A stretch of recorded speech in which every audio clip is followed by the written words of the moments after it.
Hi, today I want to talk to you about the things that you drink and the way they affect the inflammation and the pain in your body. A lot of people don't think that what they drink really hurts them when they have autoimmune disease or inflammation or pain in your body. I've known a lot of people that drink coffee all day long. Coffee is very acidic. It's very hard on your body. I will tell you one thing about coffee. I found early on that your dark blends of coffee, like the Colombian blend, those real dark blends of coffee, really made my body ache. My joints hurt. Today I drink 1 cup of coffee in the morning. I drink organic breakfast blend. It's a real light blend. It's very good, very flavorful. It's a little bit expensive, but I just drink 1 cup in the morning, so it's not too bad. And I have a French press with a filter on it, and I'm really, really careful. But be careful about those dark blends. Even the medium blends bother me. I just cannot drink those. So think about that. I wouldn't drink coffee all day if you're in pain. If you have autoimmune disease, just limit your coffee. What you drink makes a huge difference to your health. I love pure water, and we lived in New Mexico, and our water came from a lake not too far from our house.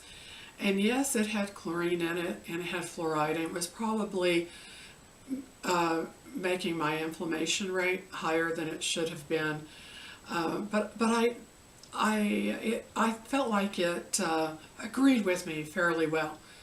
We moved to Wyoming, and I started feeling bad right away. I was drinking the tap water, and I thought, this water is from the local river. It should be good. But then we took a ride up the river, and there's industrial businesses along the river, and then on up the river there was a rusted out car along the river. And so I thought, maybe I shouldn't be drinking this water since I am reacting to it.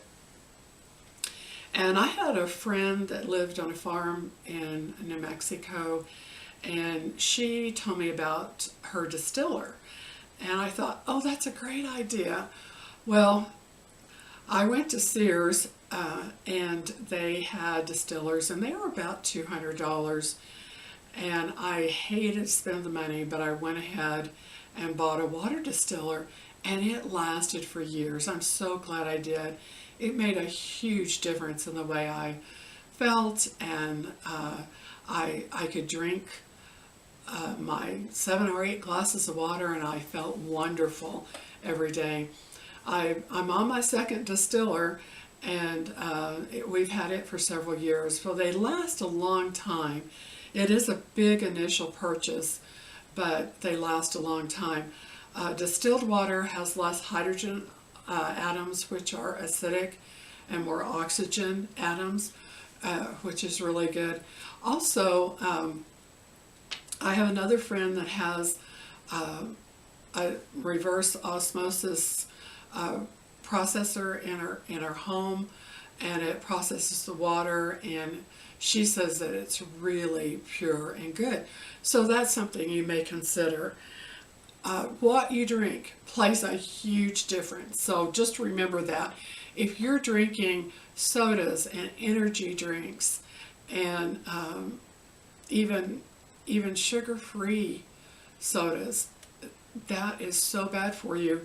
An average soda today, average can of soda, has 10 to 12 teaspoons of sugar in it. And that sugar, it raises your glucose levels. It's horrible for your body. And the sad thing about it is the soda companies have it figured out.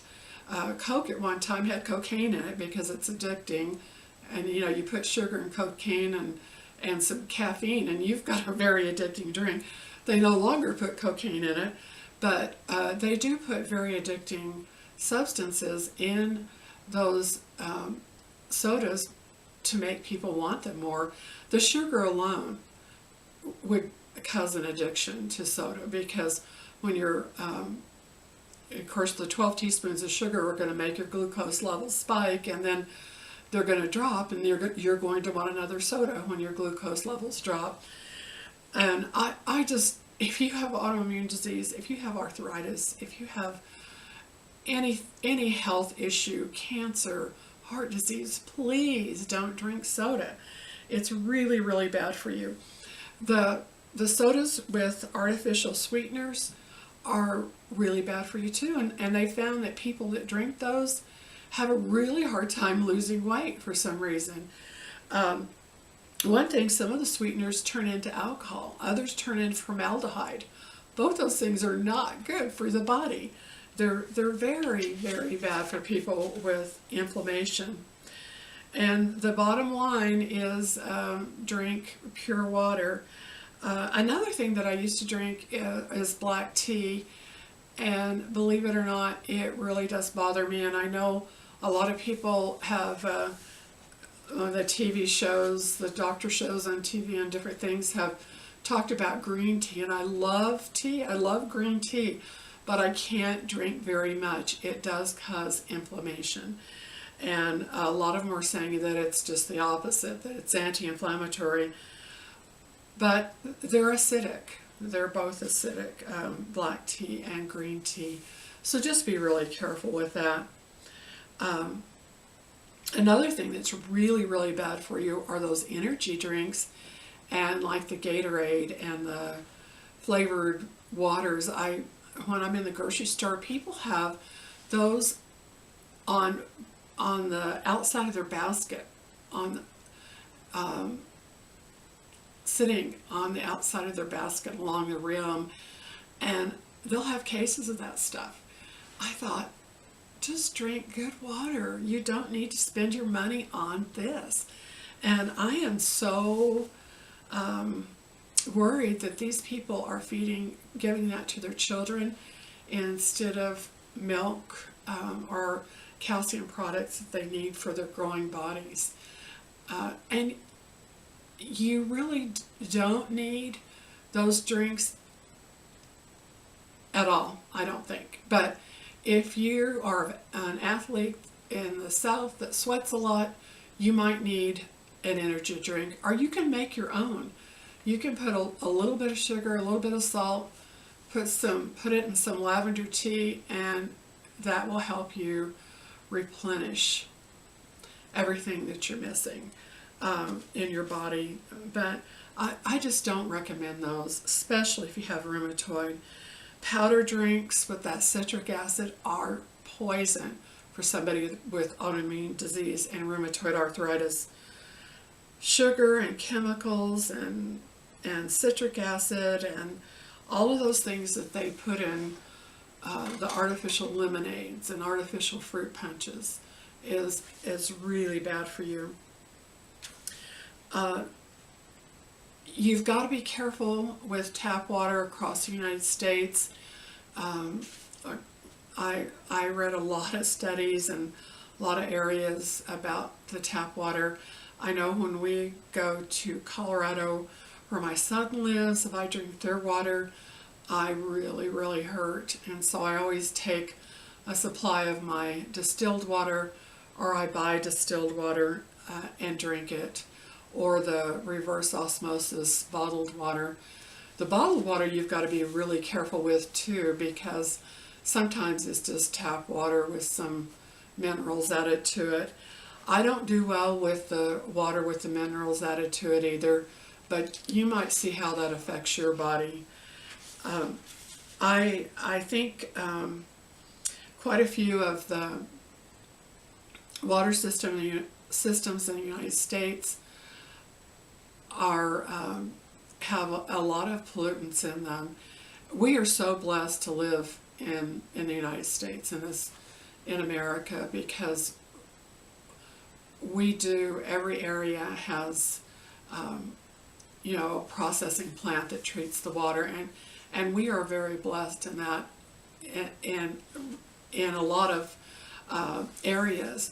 But just be careful about drinking tap water. And like I said, I suggest drinking distilled, cutting out all the energy drinks, all that kind of stuff. Just drink good, pure water. Thank you. I think you got the point. I have a book called 21 Keys for Renewing Your Health. It's on Amazon. You can get it on Kindle. And if you found this video helpful, just click on the like icon. Please add your comments down below. If you have any experience with what you're drinking has affected your health in any way, or if you have any questions, just let me know and I will try to answer them. Thank you very much, and God bless you. I hope you feel much better.